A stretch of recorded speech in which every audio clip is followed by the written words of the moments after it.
Hey guys, what's up? I'm at the field today and I brought my camera to show you some of the stuff that I do when I'm out here working out. It's nothing too strenuous, nothing too serious, just a simple basic workout to get your heart rate up, to work on the abs, work on drills for running and so forth. So without saying much more, let's get to it. So I usually start my workouts off with jogging. I'll jog about 3 or 4 laps, and that's usually enough to get me warm.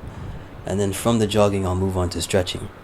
I stretch starting off with dynamic stretching, and dynamic stretching is basically doing controlled movements of your limbs to increase their range of motion. And it's good because you work on different muscle groups at the same time using the same motion. What I'm doing here, I'm doing some leg swings, and I will go from right to left, do about 10 of those, switch, 10 on the other side, and then I'll go front to back, my right leg, and then my left leg. From the dynamic stretching, I'll move on to my static stretching, which is what most of you are probably familiar with.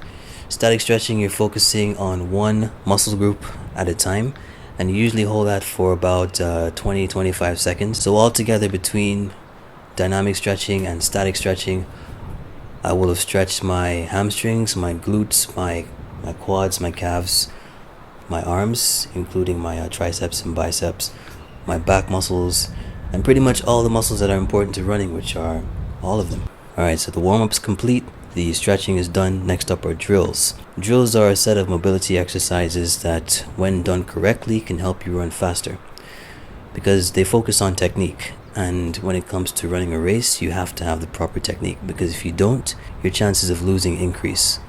Unless you're just an exceptionally good runner and you're very powerful, you've got raw talent. For this session, my drills simply included high knees, high knee extension, and butt kicks. So because I'm not in the gym yet, I'm using my body weight for my strength exercises.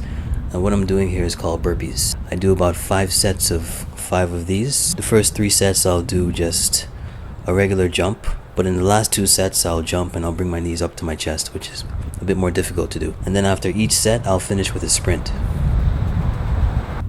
Once I'm done with that, I'll do some sprints.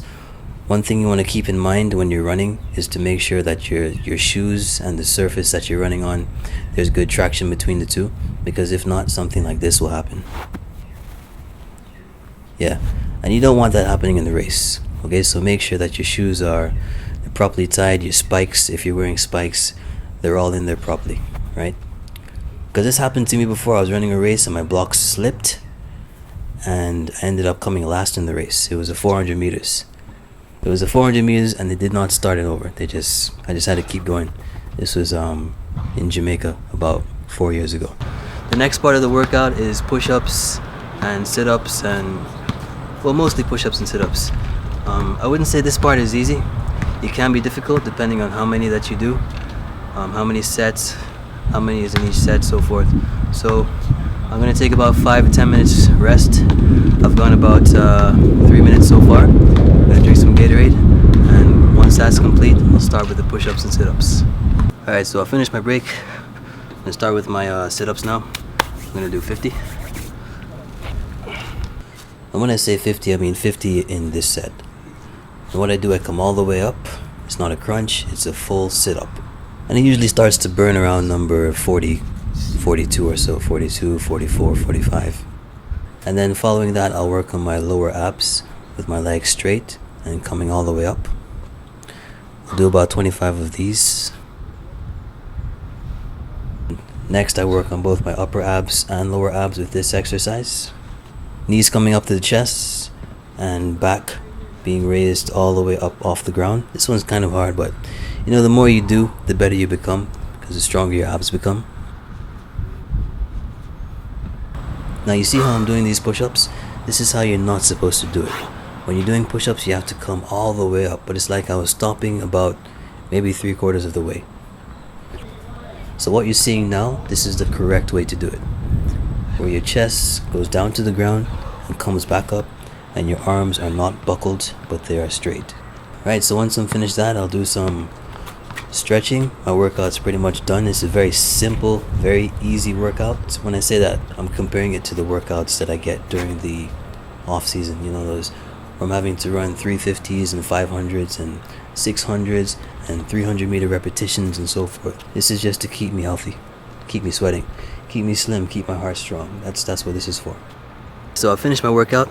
In this video I was showing you just some of the basic things that I do when I come out here to the field. Nothing too intense.